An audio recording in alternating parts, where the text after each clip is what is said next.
Now, just after the holidays here, I think this is, wholly appropriate here.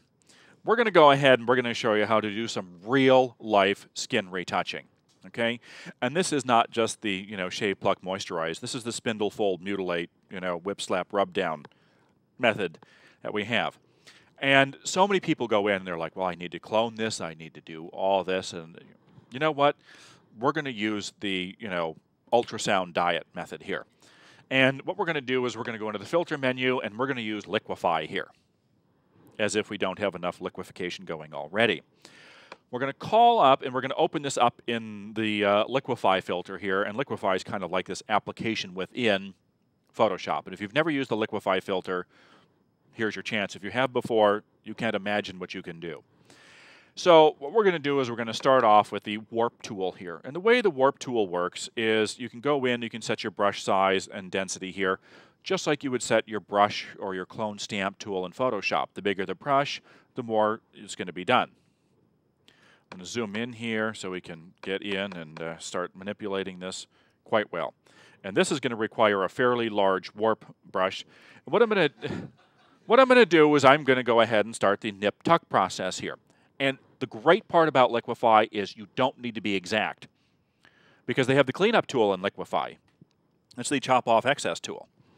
So I'm going to go in and I'm going to use this warp tool, and I'm just going to go ahead and I'm going to breathe in, and I'm just going to kind of pull things in, back and forth. And, you have to take some care here. You don't want to just do the old, attach the bungee cord and yank method.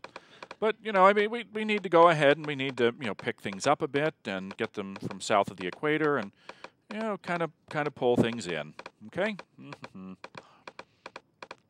We're not going to go overboard here. We want to make it look somewhat natural and realistic. But we just, need to pick it up here. We could just, bring his underwear all the way up to, mid-level on the chest here because, yeah. So I'm just going to go ahead and pull that in a little bit there. And I'm also going to go ahead and pull kind of the slump in from his back here because, of course, that's all part of it.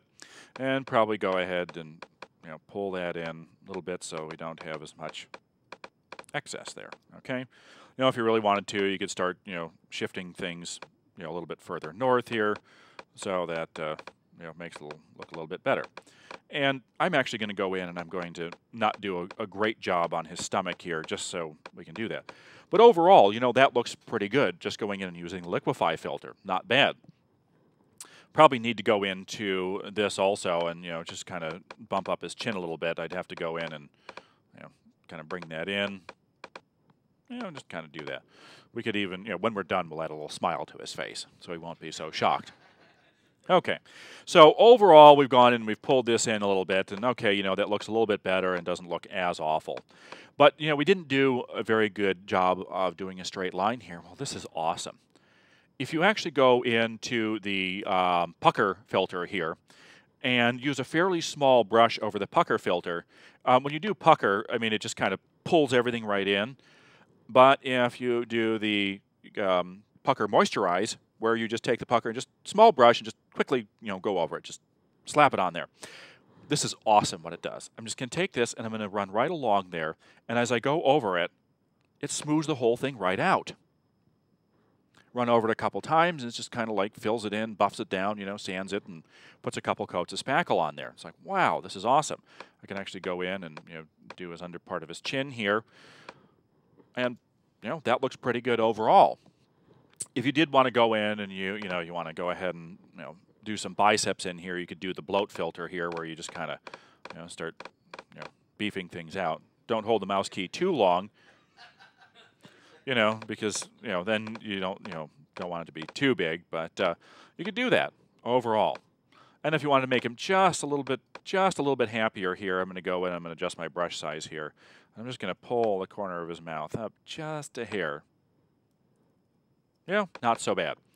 So we've got that, and we can go in and just kind of do the before and the after. Pretty simple. Deke McClellan was the one that we got this off the website from, and he does a very irreverent take on this whole thing, this particular method.